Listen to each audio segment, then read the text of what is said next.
কোনো পড়াশোনা নেই, কোনো কোনো বিষয় তারা শিখতেছে না। শারীরিকভাবে অসুস্থ, মানসিকভাবে অসুস্থ, কোনো প্রতিযোগিতায় দাঁড়াতে পারে না, মানে একটা পঙ্গু জাতি তৈরি হবে। মনে আছে সেই মায়ের কথা?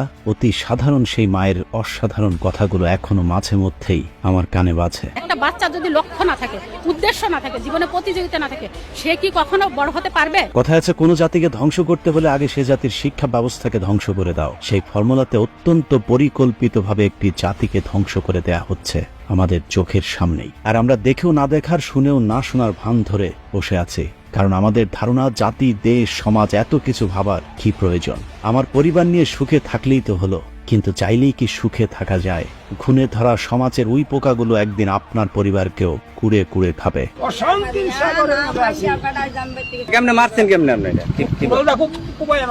এই তো কদিন আগের ঘটনা। গাজীপুর জেলার কালীগঞ্জ থানার জামালপুর গ্রামের এক বৃদ্ধ বাবা তার কলিজার টুকরা সন্তানকে কুড়াল দিয়ে কুপিয়ে হত্যা করেছিল। চাঞ্চল্যকর এই ঘটনাটি নেট দুনিয়ায় তোলপাড় তৈরি করে। বাবা হয়ে সন্তানকে হত্যার কারণ হচ্ছে নেশাগ্রস্ত ছেলে নেশার টাকা জোগাড়ের জন্য মাঝে মধ্যেই তার বাবা মাকে মারধর করত। তার অত্যাচারে অতিষ্ঠ বাবা আব্দুর রশিদ ছেলে কাউসারকে কুড়াল দিয়ে কুপিয়ে হত্যা করে। আমি কোনো কথা কইতারি না, কিচ্ছু না, আমার ফাঁসি হইব, আর তো কিছু না, আমি শান্তি, তবুও আমি শান্তি হয়ে গেলাম। সবচেয়ে হৃদয় বিদারক ঘটনাটি হচ্ছে সন্তানকে মারার পর বাবা তার লাশ জড়িয়ে ধরে বলেছিলেন, আমি তোকে মারতে চাইনি, নেশাই তোর মৃত্যু ডেকে এনেছে। তোকে নিয়েই তো আমার সব স্বপ্ন ছিল। জেলখানায় থাকতো আমার কোনো কষ্ট হতো না, কিন্তু তোকে ছাড়া পৃথিবীতে থাকাটা আমার জন্য অনেক কষ্টের। ঘটনার পরপর এলাকার মানুষজন জড়ো হয়ে আব্দুর রশিদকে পুলিশ আসবার আগে পালিয়ে যাবার পরামর্শ দিয়েছিলেন, কিন্তু বাবা আব্দুর রশিদ পালিয়ে যাননি। মানুষের সামনে চিৎকার করে আব্দুর রশিদ বলেছিলেন, আদালতে গিয়ে বিচারককে আমি বলবো আমার ছেলের জীবনের বিনিময়ে হলেও মাদকের জন্য আর যেন কোনো মায়ের বুক খালি না হয়, সেই ব্যবস্থা করুন। রশিদ চাচার প্রতি আমাদের সমবেদনা, কিন্তু সমস্যা হলো তিনি যে রাষ্ট্র ব্যবস্থার কাছে সমস্যার সমাধান চাইছেন, সেই রাষ্ট্রই এই সমস্যা তৈরি করতে নানান পরিকল্পনা হাতে নিয়েছে। প্রশ্ন করবেন কিভাবে? চলুন দেখা যাক। আমি তোমাদের কাছে স্মার্ট পৃথিবীর ইতিহাসে প্রথম দেশ হিসাবে ডিজিটাল থেকে স্মার্ট জগতে পা দেয় আমাদের দেশে অনেক বড় বড় রাস্তা, ব্রিজ, ফ্লাইওভার, এমনকি নদীর ভেতর দিয়ে টানেলও তৈরি হয়েছে। 2 লাখ টাকার বালিশ, 2.5 লাখ টাকার হাতুড়ি কিংবা 6 লাখ টাকার পর্দায় বানানো এসব অবকাঠামো কার টাকায় হয়েছে? কার লাভ, কার ক্ষতি, কার পকেটে কত ঢুকেছে? বিদেশ থেকে আনা এসব লোনের টাকা কাকে শোধ দিতে হবে, কিংবা মাথা পিছু আমাদের এখন ঋণের পরিমাণই বা কত? এসব নিয়ে অনেক আলোচনা করেছে, আজ না হয় সে আলোচনায় নাই বা গেলাম। অর্থ সংকট সামাল দিতে ঋণ নির্ভরতা বাড়িয়েছে সরকার। সংকটে অভ্যন্তরীণ আয় কমে গেছে, ঋণ বাড়ছে। বিদেশি ঋণ পরিশোধের চাপ বাড়ছে। বিদেশি ঋণ পরিশোধ নিয়ে চাপ কমছেই না। অর্থনীতির এমন ভারী হিসেব আপনাকে না বুঝলেও চলবে। চোখ তুলে আপনার আশপাশে তাকিয়ে দেখুন, সব হিসেব পই পই করে মিলে যাবে। ফোর্বস সম্প্রতি বিশ্বের শীর্ষ ধনীদের তালিকা প্রকাশ করেছে। এই তালিকায় জায়গা পেয়েছেন এক বাংলাদেশী। কে তিনি? কত সম্পদের মালিক এই বাংলাদেশী? তিনি সামিট গ্রুপের চেয়ারম্যান আজিজ খান। দেশে এখন ইউরোপ আমেরিকার ধন কুবেরদের সাথে টেক্কা দেয়া বিলিয়নারের পয়দা হওয়া, কিন্তু আপনার আমার কপাল কি পাল্টেছে? কেমন চলছে আপনার সংসার? সবশেষ গরুর মাংস কিনেছেন কবে? বেতনের টাকায় মাস শেষ করা যায়? নাকি মানিব্যাগের চিপায় পড়ে থাকা 500 টাকার নোট দুটো চোখ রাঙিয়ে বলে দেয় মাস শেষ হতে কিন্তু এখনো 10 দিন বাকি? ঘরে ঘরে মানুষ কি চাকরি পেয়েছে, নাকি বেকারত্বের অভিশাপ নিয়ে অন্ধকার জগতে হারিয়ে যাওয়া যুবকের সংখ্যাটা মহল্লায় আগের চেয়েও অনেক বেড়েছে? মাদকসেবী আর বিক্রেতাদের উৎপাদ কি আগের চেয়ে কমেছে, নাকি বাদাম বিক্রেতাদের মতো ইয়াবার ভ্রাম্যমান ব্যবসায়ীরা এখন ঘরে ঘরে মরণ নেশা ইয়াবা পৌঁছে দিচ্ছে? দেশে মাঝে মধ্যে আলু, তেল, পেঁয়াজের সংকট হয়, কিন্তু ইয়াবা ফেন্সিডিলের সরবরাহে কোনো সংকট নেই। সরকার আইন করে দিয়েছে 18 বছরের নিচে কেউ মদ খেতে পারবে না। তার মানে 18 বছর হবার পর মদ খাওয়া শুরু করো। যে কারণে মদ এখন পানির মতোই সাধারণ পানীয়। বিয়ে, জন্মদিনের পার্টি তো আছে, এমনকি শবে বরাতের রাতেও অতিরিক্ত মদ পানে আমাদের দেশে স্মার্ট শিক্ষার্থীর মৃত্যুর ঘটনাও ঘটেছে। সমাজের এরকম সরল চিত্রে আপনাকে জানিয়ে দেবে কতটা ডিজিটাল আর স্মার্ট হয়েছে আমাদের সোনার বাংলাদেশ। একটু তাকিয়ে দেখুন, ঢাকা শহরের ফুটপাত জুড়ে ভিড় করা ভিক্ষুকের সংখ্যাটা কি আগের চেয়ে কমেছে নাকি বেড়েছে?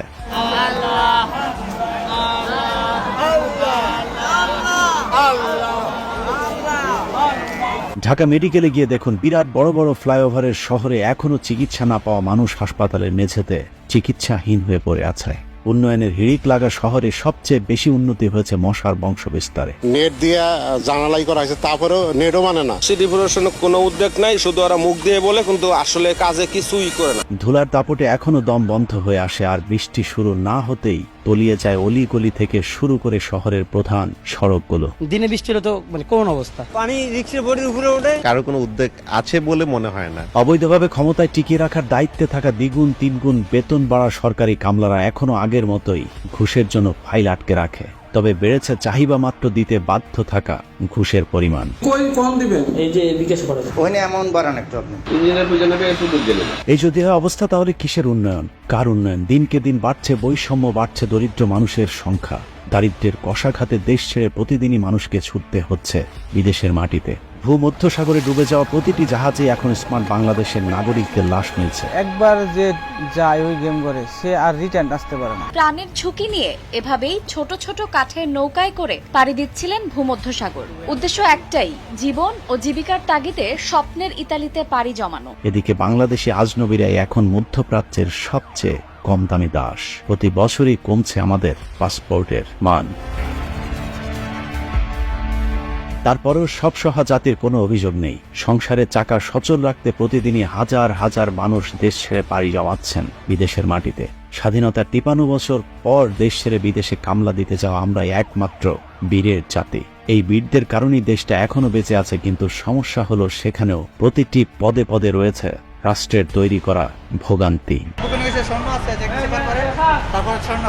কাস্টম থেকে আমাদের ব্যাগ শেষ করে লেগেছে, মোবাইল ছিল, স্যামসাং ব্যাগ, ব্যাগ খাইতেছি না। দেশ ছেড়ে বের হতে হলে সবার আগে আপনার পাসপোর্ট প্রয়োজন, আর পাসপোর্ট বানাতে গেলে আপনার জাতীয় পরিচয়পত্র লাগবে। কিন্তু সমস্যা হলো, সাত কপালের ভাগ্য নিয়ে কেউ না জন্ম নির্ভুল জাতীয় পরিচয়পত্র হাতে পেয়েছেন, এটা পৃথিবীর অষ্টম আশ্চর্য। এরা কি লেখাপড়া করে নাই? লেখাপড়া ছাড়াই কি চাকরি পাইছে? নাম আছে আমার বাবলু, লেখছে বালবুলু। যাই হোক, পরিচয়পত্রের বানান ঠিক করলেও বিদেশে যাবার যুদ্ধে জিততে হলে আপনাকে আরো অনেকগুলো ধাপ পার হতে হবে। পাসপোর্ট অফিসের দালাল আর আনসারদের ঝক্কি ঝামেলা শেষ করেও পুলিশকে চা নাস্তা খাবার টাকা না দিলে মৃত্যুর আগ পর্যন্ত আপনার পাসপোর্ট আপনার বাসায় আসবে না। আমি আজকে 6-7 দিন ধরে ঢাকা শহরে আছি, বাড়িতে যাই না। 30 তারিখে আমার মেয়াদ শেষ। 7 তারিখে দিবে, এই আশায় বসে আছি 3 দিন হলো, রাস্তায় শুয়ে আছি। পাসপোর্ট পাওয়ার পর আরেক দফা দালালের দৌরাত্ম্য পার করে স্বপ্নের দেশে পা রেখেই শুরু হয় আরেক দুঃস্বপ্ন। যে ভিটে মাটি বিক্রি করে বিদেশ গিয়েছিলেন, 10-15 বছর বিদেশ খাটার পর বিক্রি করে আসা সেই জমি আবারও কিনতে পেরেছেন, এমন সৌভাগ্যবানের সংখ্যাও খুব একটা বেশি নয়। খাওয়া দাওয়ার সমস্যা, পয়সা করি না। এখানে 4 মাস যাবত বসাই থিয়েছে, কোনো কাজ কাম কিছুই দেয় না। আমি 4 লাখ টাকা আমি কিস্তি দিলে আমি সব মিলিয়ে আমরা সমস্যায় জর্জরিত এক জাতি, কিন্তু সমস্যা হলো এই সমস্যাটাও কোনো সাধারণ সমস্যা না, এটা এক স্মার্ট সমস্যা। কারণ এই সমস্যাগুলো স্মার্ট রাষ্ট্রেরই তৈরি করা। সাধারণ মানুষের এসব সমস্যাগুলোই সমাজের আরেক শ্রেণীর জন্য আশীর্বাদ। রাষ্ট্রের পরিকল্পনা অনুযায়ী বিশাল বিশাল বাজেটের কিছু মেগা প্রকল্প বাস্তবায়ন করা হয়েছে। বিরাট এসব প্রকল্পের বাজেট বরাদ্দ দিতে বিদেশ থেকে করা হয়েছে বিরাট বিরাট অঙ্কের লোন। এই লোনের 20 ভাগ প্রকল্পে খরচ করা হয়েছে, আর 80 ভাগের অর্ধেক মা খালা খেয়েছে, অর্ধেক তার জয়। মা খালা আর জয় মিলে লুটপাট করলো বিদেশ থেকে আনা লোনের টাকা তো আমাদেরই শোধ দিতে হবে, কিন্তু আমাদের ঘরে তো আর ডলার নেই, তাহলে আমরা কিভাবে শোধ দেব? বাংলাদেশের বিদেশে ঋণ 10,000 কোটি মার্কিন ডলার ছাড়িয়েছে, যা দেশীয় মুদ্রায় 11 ট্রিলিয়ন বা 11,07,040 কোটি টাকার সমান। বিদেশি ঋণ পরিশোধের চাপ বাড়ছে। বিদেশি ঋণের এরকম ডলারের চাপ থেকে বাঁচাতেই সরকার এক স্মার্ট শিক্ষা ব্যবস্থা হাতে নিয়েছে।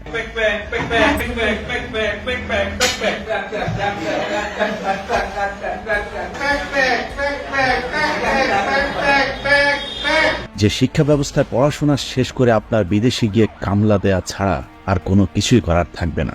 জাতিকে আসলে মেধাশূন্য করার জন্যই আসলে এই বর্তমান শিক্ষাক্রম সেটি আসলে চালু করা হয়েছে। তাতেই দেশে ডলার আসবে, আপনি বছরের পর বছর বিদেশ গিয়ে টাকা কামাবেন, আর সরকার আপনার টাকায় বড় বড় ব্রিজ বানাবে। হিসেব আগের মতোই, 20 ভাগ প্রকল্পে আর 80 ভাগ নিজেদের মাঝে লুটপাট।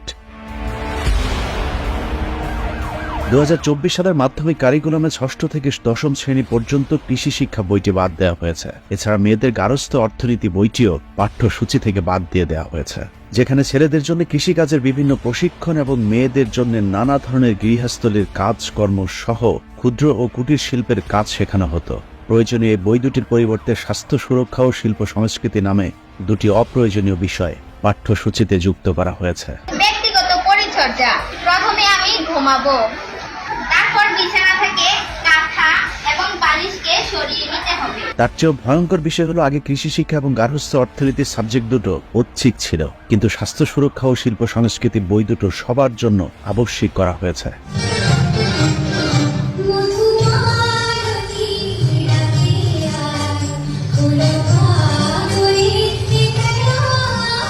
আগে পড়াশোনা করে কোনো চাকরি না পেলে অন্তত কৃষি কাজ করে কোন রকম গ্রামে জীবন চালানো যেত, কিন্তু তাতে তো আর ওই ডলার আসবে না। সরকারের প্রয়োজন ডলার, আর সেটা পেতে হলে মানুষকে বিদেশে পাঠাতে হবে। জাতি ধ্বংসের কত বড় মহাযজ্ঞ চলছে তার সাক্ষী স্বাস্থ্য সুরক্ষা ও শিল্প সংস্কৃতি বইয়ের প্রতিটি পাতা। ষষ্ঠ শ্রেণী 44 ও 45 নম্বর পৃষ্ঠায় ছেলে এবং মেয়েদের জন্য আলাদা দুটি গল্প দেওয়া হয়েছে। গল্পের একটিতে মেয়েদের মাসিক বিষয়ক, অপরটিতে ছেলেদের স্বপ্নদোষ এবং বীর্যপাত সম্পর্কে আলোচনা করা হয়েছে। বিষয়টি যদি শুধুই স্বাস্থ্য সচেতনতার জন্য দেয়া হতো তাহলে ছেলে এবং মেয়েদেরকে আলাদাভাবে বিশেষ ক্লাসের মাধ্যমে এসব বিষয়ে সাধারণ ধারণা দেয়া যেত, কিন্তু তা না করে যৌনতাপূর্ণ এসব বিষয়গুলোকে ছেলে এবং মেয়েদের একসাথে করে আলোচনা করবার ব্যবস্থা করে দেওয়া হয়েছে। প্রথম আমি নিজেও এইসব ব্যাপারে খুবই সংকীর্ণ ছিলাম, আমি আমার বন্ধুর সাথে তো শেয়ার করতে পারতাম না, কিন্তু এখন আমি তা খুবই সাবলীল ভাবে সবকিছু সবাইকে বুঝাতে পারি, সে আমার ছোট হোক বা সে আমার বড় হোক। অন্যান্য স্কুলের যে বন্ধুরা আছে তাদের মধ্যে তারা এইসব ওয়ার্ড শুনলে অনেক লজ্জা পায়, কিন্তু আমার ক্ষেত্রে এইসব হয় না, কারণ আমরা জেমস ক্লাস করার পরে আমরা সবাই অনেক ফ্রি হয়ে গেছি। ষষ্ঠ শ্রেণীর 46, 47 এবং 48 নম্বর পৃষ্ঠায় ঢোল, তবলা এবং হাতের তালে তালে কিভাবে ছন্দের সৃষ্টি হয় এসব শেখানো হচ্ছে। আমরা সবাই রাজা, আমাদের এই রাজার রাজত্বে। কি স্বাস্থ্য সুরক্ষা ও শিল্প সংস্কৃতি বইয়ের 47 থেকে 52 নম্বর পৃষ্ঠায় যৌন শিক্ষা সম্পর্কিত বিভিন্ন ধরনের অপ্রয়োজনীয় অশালীন আলোচনা করা হয়েছে। এছাড়া পরের পৃষ্ঠায় মেয়েদের স্কুলের ব্যাগে সবসময় মাসিকের প্যাড রাখার প্রশিক্ষণও শিক্ষা ব্যবস্থার মাধ্যমেই দেয়া হচ্ছে।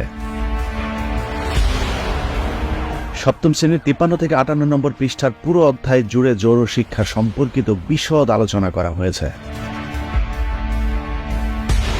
অষ্টম শ্রেণীর 71 থেকে 86 নম্বর পৃষ্ঠা পর্যন্ত পুরো অধ্যায় জুড়েই মাসিক কত প্রকার, কি রক্তক্ষরণ, মাসিক বন্ধ হয়ে যাওয়া সহ নানা ধরনের সংবেদনশীল আলোচনা ছেলেদেরকে সাথে নিয়েই মেয়ে শিক্ষার্থীদের শেখানো হচ্ছে। অষ্টম শ্রেণীর শিল্প সংস্কৃতি বইটি দেখলে মনে হবে যেন স্কুল নয়, শিল্পকলা একাডেমি। ক্লাসে বাধ্যতামূলক ছেলে মেয়েদেরকে একসাথে করে নাচ, গান এবং নৃত্যের প্রশিক্ষণের কথা বলা হয়েছে। বইয়ের 24 এবং 25 নম্বর পৃষ্ঠায় দ্বৈত কণ্ঠে শিক্ষার্থীদের গান অনুসরণ করতে বলা হয়েছে। 27 নম্বর পৃষ্ঠায় সাঁওতাল নাচের ভঙ্গিগুলো অনুসরণ করতে বলা হয়েছে। 30 নম্বর পৃষ্ঠায় দলীয়ভাবে সাঁওতালি নাচ, ভাওয়াইয়া গান সহ নৃত্য করতে বলা হয়েছে। 30 নম্বর পৃষ্ঠায় সবাই মিলে তালি দিয়ে গান গাওয়ার অনুশীলন করতে বলা হয়েছে। 75 নম্বর পৃষ্ঠায় জারি গান এবং 95 থেকে 96 নম্বর পৃষ্ঠায় পালা গানের অনুশীলনের কথা বলা হয়েছে। একই অবস্থা নবম শ্রেণীর স্বাস্থ্য সুরক্ষা এবং শিল্প সংস্কৃতি বইটিতে। সেখানেও একইভাবে যৌনতাপূর্ণ পড়াশোনার পাশাপাশি মেয়েদেরকে শিক্ষা দেওয়া হচ্ছে হাডুডু, কাবাডি সহ নানা ধরনের ঝুঁকিপূর্ণ খেলাধুলা, যা বাংলাদেশের প্রেক্ষাপটে একেবারে অপরিচিত। নবম শ্রেণীর শিল্প সংস্কৃতি বইয়ের 38 থেকে 39 নম্বর পৃষ্ঠায় শেখানো হচ্ছে অভিনয় ও নাচের সময় কিভাবে মাথা দোলাতে হবে। 57 থেকে 58 নম্বর পৃষ্ঠায় দেখানো হয়েছে অভিনয় ও নাচের সময় ঘূর্ণনের অনুশীলনের পদ্ধতিগুলো। এসব কারণে স্কুল কলেজের বিভিন্ন অনুষ্ঠানগুলোতে এখন হার হামেশাই শিক্ষক এবং শিক্ষার্থীদের নাচ, গানের ভিডিও সোশ্যাল মিডিয়াতে ভাইরাল হচ্ছে। এসব ভিডিওগুলো আমাদের কাছে দৃষ্টিকটু মনে হলেও শিক্ষক এবং শিক্ষার্থীদের জন্য খুবই স্বাভাবিক ব্যাপার, কারণ স্কুলের শ্রেণীকক্ষগুলোতে এখন শিক্ষকেরা শিক্ষার্থীদেরকে প্রতিদিনই এসব নাচ, গানের প্রশিক্ষণের ব্যবস্থা করে থাকে।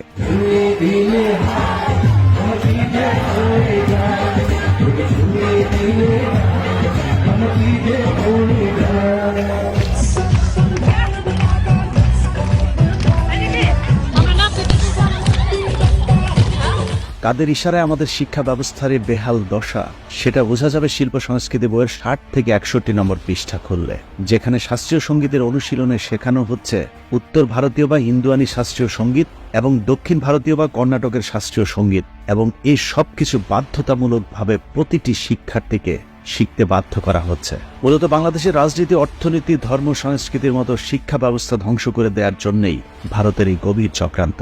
মেধা শূন্য জাতি তৈরি করে দেশের বড় বড় সব পদগুলোতে বসানো হয়েছে ভারতীয়দেরকে। আর এবার আলু পেঁয়াজের বাজারেও ভারতের হাতে নিয়ন্ত্রণ তুলে দেওয়ার লক্ষ্যেই নাচ গানময় শিক্ষা ব্যবস্থা চালু করেছে বর্তমান সরকার। এই কাজ বাস্তবায়নের লক্ষ্যে দীর্ঘদিন ধরে ভারতে প্রশিক্ষণপ্রাপ্ত ইসকন সদস্যকে শিক্ষা মন্ত্রণালয়ের দায়িত্ব দেওয়া হয়েছে। বাবা আমাকে ছোটবেলায় রামকৃষ্ণ মিশনে পড়বার জন্য পাঠিয়েছিল, সেখানে আমি 1 বছর পড়েছিলাম।